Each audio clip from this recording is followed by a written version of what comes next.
오늘 출애굽기 19장 1절부터 15절의 내용은요, 이스라엘 백성들이 애굽을 떠난 지 3개월이 되던 해였습니다. 시내 광야에서 이르게 되죠. 하나님은 이스라엘 백성이 만약에 언약을 지키면 그들이 제사장 나라 거룩한 백성으로 삼겠다고 말씀을 하십니다. 또 자신을 성결하게 하고 셋째 날을 기다리라고 말합니다.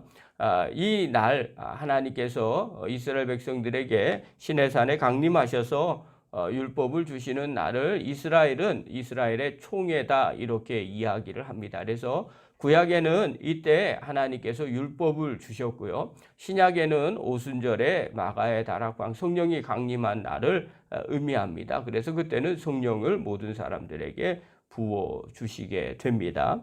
그래서 그날에 하나님이 시내산에 강림하실 때 너희들은 성결하게 준비를 하라라고 이야기하는 내용이 오늘 본문의 내용입니다. 오늘 이 본문을 통해서 하나님이 저와 우리에게 주시는 귀한 말씀 하나가 있어요. 그게 바로 뭐냐면 성도는 거룩한 제사장들이라는 겁니다. 이것은 우리가 늘 마음 가운데 새겨야 될 우리의 삶의 정체성입니다. 많은 분들이 신앙생활을 하면서 예수님 믿고 하나님 자녀가 되는 것에 관심이 많습니다. 예수님 믿으면 당연히 하나님의 자녀가 되었죠. 자, 하나님의 자녀가 되었다는 인정해 주는 그것이 끝인가라고 물어보면 사실은 또 아닙니다. 만약에 이게 끝이라면 그냥 천국에 가야 됩니다. 그러니까 가장 좋은 방법은요, 우리가 죽기 전에 예수님을 믿는 겁니다. 그리고 육체가 다하고 바로 천국에 가면 이거보다 더 좋은 것은 없습니다. 예수님 영접하고 난 뒤에 더 이상 죄도 짓지 않게 되겠죠. 또 그냥 자연스럽게 천국에 가니까 하나님과 영원히 거하는 거죠. 그러나 그렇게 되는 사람들은 거의 없습니다. 우리가 예수님을 믿고 이 땅에서 살게 되죠. 자, 예수님을 내 안에 모시고 이제 하나님 나라를 이루어 가면서 이 땅을 사는 그 기간을 무엇이라고 이야기할까? 자, 왜 도대체 이 땅에서 그렇게 더 많은 시간을 두면서 살고 있을까? 이것은 다른 게 아니죠. 우리가 하나님의 자녀 되었다면 또 천국에 하나님 나라를 이루고 하나님 중심으로 사는 훈련을 이 땅에서 하는 거죠. 그러나 오늘 본문에 보면 하나님께서 우리에게 또 하나의 생각을 갖게 해주십니다. 그게 바로 뭐냐면 우리가 이 땅을 사는데 어떤 자세로 사느냐라는 그런 질문을 하나 더 해주세요. 그게 바로 뭐냐면 거룩한 제사장처럼 이 땅을 살라는 겁니다. 오늘 하나님께서 이스라엘 백성들을 구원하신 목적이 나옵니다. 5절과 6절 한번 보십시오. 5절 6절입니다. 우리 한번 읽겠습니다. 시작. 세계가 다 내게 속하였나니 너희가 내 말을 잘 듣고 내 언약을 지키면 너희는 모든 민족 중에서 내 소유가 되겠고 너희가 내게 대하여 제사장 나라가 되며 거룩한 백성이 되리라. 너는 이 말을 이스라엘 자손에게 전할지니라. 하나님께서 말씀하십니다. 하나님의 말씀을 잘 듣고 언약을 지키면, 항상 하나님은 우리에게 말씀하실 때 조건 비슷하게 이야기하세요. 만약 너희가 이렇게 하면 내가 이렇게 하겠다는 거죠. 하나님의 말씀을 잘 듣고 언약을 지키면 하나님은 우리를 어떻게 만들어 주시느냐? 모든 민족 중에서 하나님에 대한 제사장 나라가 될 것이다. 이렇게 선언하고 있습니다. 자, 그렇다면 제사장 나라가 그때 당시에 무슨 의미가 있을까? 제사장의 역할은요, 성전에서 하나님과 인간 사이에 중재하는 역할이 제사장의 역할이었습니다. 그래서 하나님이 특별히 사람들을 뽑아서 거룩하게 만들어 놓으셨어요. 그리고 하나님과 인간 사이를 주관하게 하는 그 역할을 제사장들에게 맡겨 주셨습니다. 그렇기 때문에 제사장들은요, 특별히 구별된 사람들입니다. 세상 사람들과 하나님 간의 중간에서 역할을 감당하는 그런 사람이기 때문에 그렇습니다. 또 하나는요, 그들은 세상 사람들보다 하나님에 대해서 더 잘 아는 사람들입니다. 성전에서 하나님과 교제를 나눌 수 있는 특별한 권리를 갖게 되었습니다. 이것이 구약의 제사장들입니다. 자, 그렇다면 이스라엘 백성들을 제사장 나라라고 만든다고 이야기하신 이유는요, 이스라엘을 모든 민족과 하나님 사이를 연결하는 중재자의 역할을 맡기셨다는 것을 의미하죠. 자, 나라에서 제사장 나라가 바로 그렇다면 또 제사장이란 역할도 마찬가지입니다. 하나님과 그리고 세상 사람들의 연결하는 중재자인 거죠. 그래서 하나님의 말씀을 듣고 그 말씀대로 따라가면 하나님이 그런 나라로 만들어 주신다고 약속하셨어요. 자, 여기에는요, 하나님의 꿈이 들어 있는 거죠. 하나님이 이스라엘 백성들을 출애굽시키고 광야의 생활을 하고 가나안 땅으로 들어가실 때 그 백성들에게 원했던 삶이 바로 이런 제사장적인 삶을 하나님은 원하셨던 겁니다. 하나님의 말씀을 받고 그 말씀을 순종하면서 하나님의 뜻을 보여주는 그런 나라를 하나님이 원하시고 출애굽을 시키신 거죠.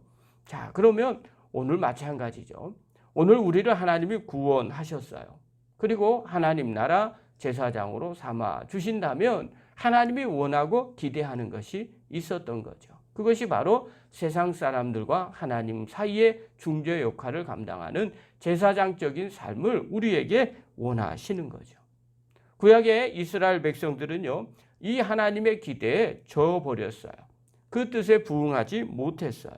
그리고 말씀대로 순종하지 못하고 또 제사장적인 삶을 살아가지 못합니다. 그래서 끊임없이 선지자들을 통해서 제사장적인 삶을 사는 그런 나라가 되기를 하나님이 원하셨었어요. 그것이 제대로 이루어지지 않자 신약에 예수님을 친히 보내주셨습니다. 그리고 온 인류의 대속사역을 감당하는 영원한 대제사장으로 하나님이 만들어 주셨죠. 그리고 그분을 믿는 자들은 누구나 다 하나님과 죄인 가운데 그 일을 감당하는 제사장적인 삶을 살기를 원하십니다.